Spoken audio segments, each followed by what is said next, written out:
Divorce in Hong Kong unavoidable. Homes destroyed in Typhoon Hagupit. North Korea ends wage ceiling. China bemoans Philippines for arbitration referral. From Asia News Weekly on Tuesday, December 9th, 2014, this is the Asia Brief.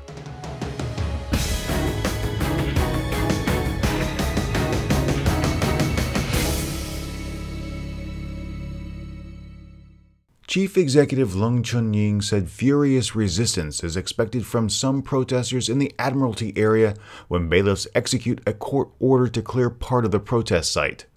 He also rejected a call from scholarism leader Joshua Wong to restart the political reform process, saying it would mean overturning Beijing's framework for the 2017 election, although Wong says the five-step process would be legal within the Basic Law. A police source told the South China Morning Post an exact date has not been set to carry out the court order, but it's widely expected to be done this Wednesday. Estimates place the number of protesters still present at about 100. Between 1 and 2,000 police officers may be used to clear out the area. Leung told reporters, quote, "I think we should be prepared, both psychologically and operationally, that towards the end of the illegal occupation, there will be fewer people taking part, and they tend to be more radical. This seems to be the pattern in illegal social movements in other countries. Maybe during the clearance, or when the police help bailiffs to execute the order, there would be some rather furious resistance." End quote. Mass evacuations before Typhoon Hagupit arrived this past weekend helped to ensure there was no repeat of the casualties in areas devastated by Typhoon Haiyan last year. Quote, "There is a collective sigh of relief. The initial assessment is that there were no casualties. We were better prepared. Up to 50,000 people were packed into evacuation centers," said Jerry Yakosin, vice mayor of Tacloban, in an interview with the AFP.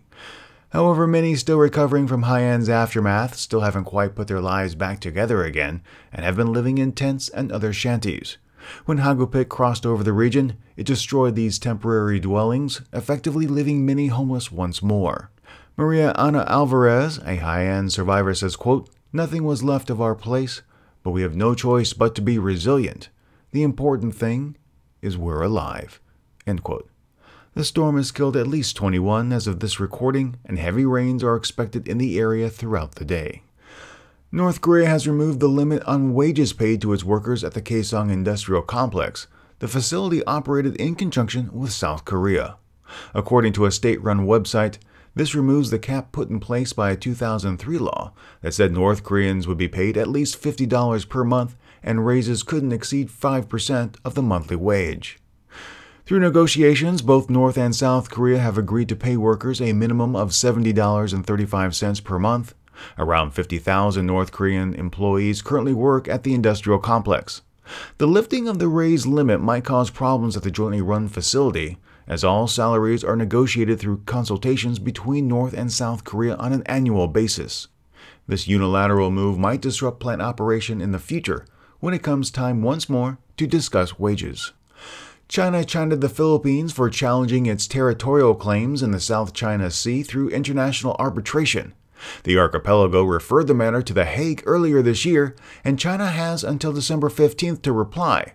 But China once more stated it would not submit to arbitration to resolve the dispute. By initiating compulsory arbitration at this moment, the Philippines is running counter to the common wish and joint efforts of China and ASEAN member states.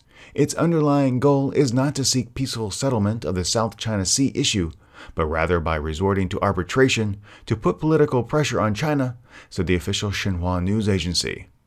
After unveiling the so-called 9-dash line in 2013, China claims nearly 90% of the seas, citing historical evidence that no other country has recognized. Despite signing a code of conduct over a decade ago with ASEAN member states, China insists on bilateral discussions rather than collective measures to resolve disputes. It's this reason many feel Beijing continues to escalate tensions in the region. Complete information on all of these stories can be found in the show notes, and if you enjoyed this podcast, please share it with your friends.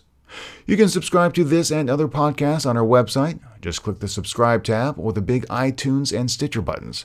Subscribing is free, and when you do, the next episode is delivered right to you.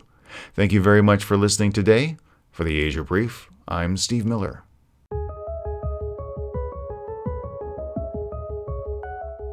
The Asia Brief is licensed under a Creative Commons Attribution, Non-Commercial, No Derivatives 4.0 International License.